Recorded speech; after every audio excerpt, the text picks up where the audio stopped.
I've always been a fan of juicy murder mysteries. It's something they just don't make a whole lot of anymore. So I was excited to learn that there is a third Knives Out murder mystery on Netflix this weekend.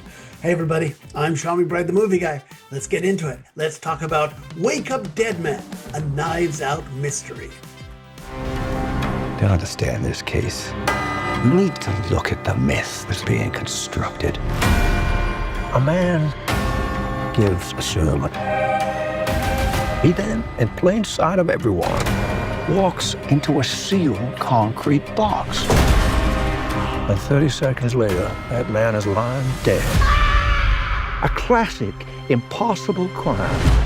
In Wake Up Dead Man, a Knives Out mystery, Josh O'Connor plays a young priest who is assigned to serve at a new congregation, one that's led by Monsignor Wicks, who is played by Josh Brolin. And I gotta say, Brolin is having a blast playing this role here. He is larger than life and maybe a little bit dangerous, which is exactly what you hope for in a Knives Out murder mystery. He's a lot of fun, but this is a murder mystery, so you know that somebody's gonna die. And the young priest is the main suspect. In order to prove his innocence, he teams with famed detective Benoit Blanc, played by Daniel Craig, and together they tear through an entire congregation of murder suspects. So first and foremost, this is a murder mystery like Agatha Christie, so you are going to pit your wits against the detective to see if you can figure out who the killer is before he does. I think it's done very well. It's not an easy mystery to crack with so many hidden details and red herrings, but ultimately, I had a lot of fun watching this movie. I mentioned O'Connor, Brolin, and Craig in the central cast, but they are not alone. Among the church-going folks, we get Jeremy Renner as the town doctor, Kerry Washington as a lawyer, Kaylee Spaney as a disabled congregant, Andrew Scott as a novelist, Thomas Hayden Church as the groundskeeper, and Glenn Close as his true believer of a wife. That is a great, very capable supporting cast, and they all do a wonderful job. With maybe the exception of Mila Kunis, who is the town sheriff. She doesn't seem to have the right physicality for that role for me, but it's a minor quibble. She's not really in this movie all that much here. And of the supporting cast of the congregants, I loved Glenn Close. Every time she showed up, I was given vibes of Frau Blucher from Young Frankenstein. It made me laugh a whole lot.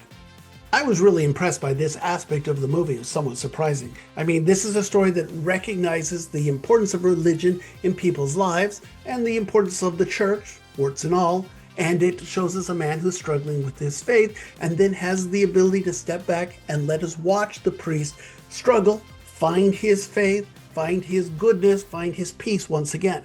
I mean, a really interesting and surprising aspect to what is otherwise a schlocky little murder mystery.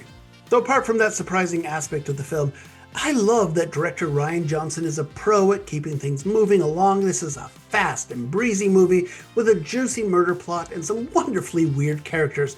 And he's a director who knows the importance of making sure that everybody is having a lot of fun, both in the cast and in the audience. Well, mission accomplished. You know, this may just be my favorite Knives Out movie yet. I give Wake Up Dead Man, a Knives Out murder mystery, 3 stars out of 4. You know, it's interesting. I think there are some super fanboys that are still mad at director Rian Johnson for his Star Wars or what he did to that franchise here. But there's no denying that the man is very talented. He's made some very good murder mysteries here, and I think this is another good one. So check this one out on Netflix and let me know what you think. Feel free to comment on any of my videos here.